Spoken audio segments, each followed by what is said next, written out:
انسان کا سب سے اچھا دوست اس کا ضمیر ہے، جو اسے اچھی بات پر شاباش اور بری بات پر ملامت کرتا ہے۔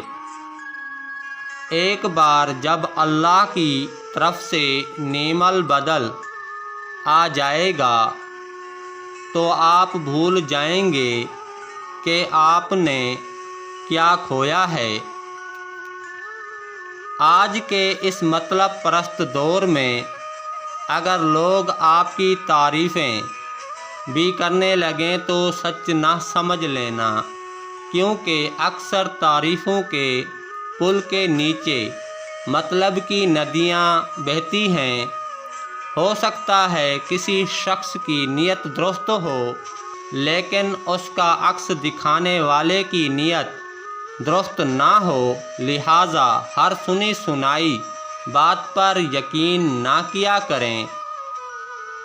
گناہ زخموں کی مانند ہوتے ہیں، اور کبھی ایک ہی زخم جان لیوا ہوتا ہے۔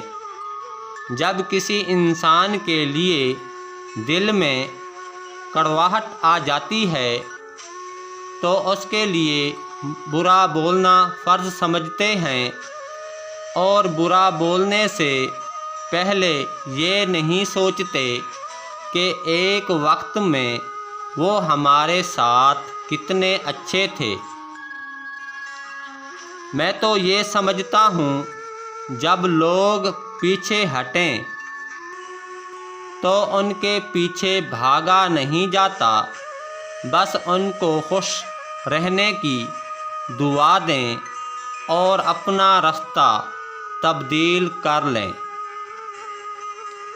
جس طرح بیماری کی حالت میں کھانے کی لذت نہیں آتی، اسی طرح گناہوں کی حالت میں عبادت کی لذت نہیں آتی۔